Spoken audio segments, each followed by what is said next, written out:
A sell-off in software stocks is deepening on Wednesday. Shares of heavyweights like Salesforce, ServiceNow, and Workday, among others, remain under pressure as Wall Street goes wary of competition from new AI tools. Here to weigh in on it all is the Information's finance editor, Ken Brown. Ken, welcome back to the show. It's great to have you here. Hi, Akash. What really changed in this week in software? I mean, we look, software has been down for a while. I mean, Mhm. this has been a long-standing story. It feels like in the last 7 days, this story has really gotten worse. Right. So, there's been a stream of news from the AI companies with, tools and products that could affect these software makers. And so there was some new stuff recently. Why it tips now? It's always hard to read the market. I mean, people just sort of felt like this was much more real. It had been building, and so inevitably there is always a moment where there's a general freak out, and we've kind of seen that.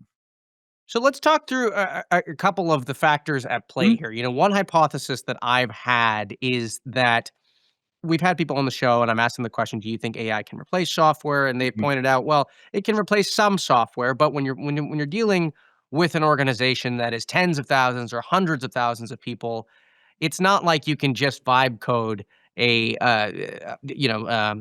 system that will be able to scale that big. And so that's a good point. I hear them on that. I do think though that one of again, this is a hypothesis, the software companies, I mean, they could be doing a much better job of telling investors mhm. this percent of our growth is coming from AI. They're kind of I don't know, they're hiding it right now. Maybe it's not even there. Well, some companies have articulated it better than others, and but when a sell-off happens like this in a sector, it's no there's no differentiation, right? I mean, essentially, what's happened is software has been this steady earning, sector. You have long-term contracts, like you said, tens of thousands of people, and hard to remove, right? And the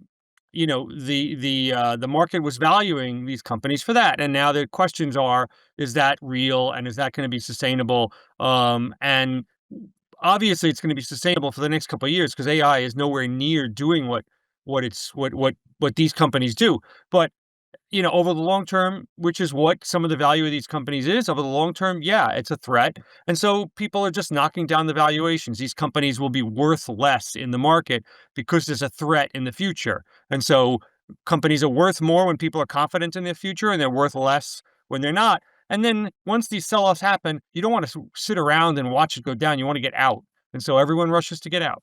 Right. The point you made to me earlier was you think of them or investors have thought of them as the safe sector Right. in technology. Right, right. And anytime in any market, anytime where there's a perception of safety and that perception goes away, valuations go down because people pay a premium for safe returns, right? And so, that's why people buy treasuries, right? It's a safe thing. So in tech world or in basically all companies, this was seen as a safe bet because they're generating a lot of cash, they're big companies, they're embedded in their customers, it's hard to change. And so, that's what's happening. The other story that I've been trying to think about in my head, Mhm, how it plays out is okay. So, in a world where OpenAI and Anthropic and other AI companies go public, these companies will come in at presumably much higher multiples than the mhm. the old school SaaS companies.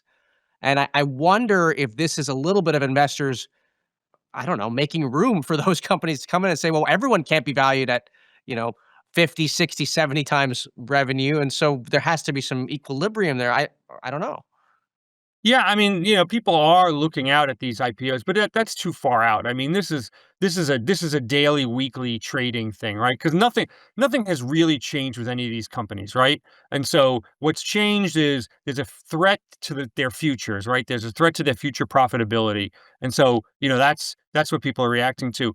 These big companies coming public, yeah. I mean, the other question with these big companies is like, how great is their business? I mean, they're going to be really speculative, and so yeah, you might want to ride that train and make a ton of money, but you also especially if you're a professional investor, you need to balance your portfolio, and you're going to balance it out with some safer tech, right? Tech is the biggest sector in the market. Everyone's got to be there, but you don't want to be in the most speculative stuff all the time, especially because all the big techs now, Microsoft, Google, Nvidia, are all deep, deep, deep in AI. And so if there's an AI hiccup, they're all going to get hit. And so, you'd balance it out. So this is all going to play out, for the rest of the year and into the future. I think, the trick for these, I think you said it at the beginning, the trick for these software companies is to show that they're using AI.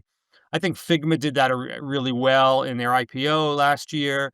Um, Adobe is now going to do a big ad campaign talking about how great their AI is and all that. But there are some companies that AI, it's kind of a Right. pretty big threat. I mean, I saw Intuit was down, and it's like, they do a lot of stuff, but like, can AI do your taxes? Yeah, I know. I'd be Right. pretty happy with that. Well, So, and I guess this doesn't really help the point that I made at the start here, but then you do have companies like ServiceNow, which are coming out and being very mhm, loud about the quantitative metrics that they're hitting with AI, and even they're getting sold off. So maybe now I'm going back on on what I said, and maybe that's not the reason for it.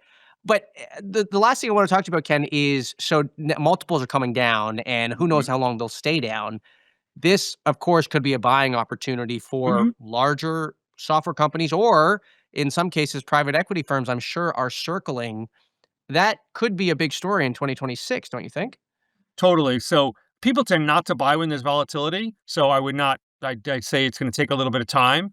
But private equity firms, they're stuffed with software companies. I mean, there's been a great trade for private equity buying these things, putting a lot of leverage on them because they have steady earnings, so you can borrow a lot, and it boosts your returns. To great business until it's not, and now it's not. And so they're going to be looking to do deals. I don't know if they'll be sellers or buyers. They can buy companies and merge them with their existing companies. All these guys, there's gonna be a lot of financial creativity coming when things settle down. So yeah, I bet there's a lot of spreadsheets, cranking up and getting going. The question is, are they using AI to do the analysis? That would be, Yeah. that would be interesting. And then I guess, on the flip side, as you said, buying and selling, the thing that I've been thinking about is, sure, it's a great time to buy, but for a PE firm that is looking for an exit, I Yeah. mean, we see, look, time and time again, I mean, they have to find a way to get rid of these assets in some places. And so what may have been the big software IPO 3, 4 years ago, I mean, if that doesn't exist at the multiple that they bought it, then I don't know. Then they gotta look to other PE firms to find, a multiple that attracts. I mean, overall, it's actually tougher. They're in a tough position. I mean, again, it was a great trade. They wrote it, and then there was a change, and they kind of were a little slow to catching on to that. So yeah, they're kind of screwed. But and then regular investors, everyone's going to be looking for a bargain. I mean, some of these companies could be great deals. Not quite yet, but yeah, and that's going to lead to buying and selling. That's going to lead to mergers. That's going to lead to roll ups. Some private equity firm is going to say, okay, we're going to roll up a bunch of companies and create some software, some financial services software giant, or some Yeah, whatever software giant, and this is the opportunity to do that, and that's how we're going to ride it out, and you'll see it. Not soon, because no one wants to jump in right now, but give it a few months and give a little stability, and then yeah, that's exactly what this is going to do. great. Well, Ken, I want to thank you for coming on. That is Ken Brown, our finance editor here at The Information.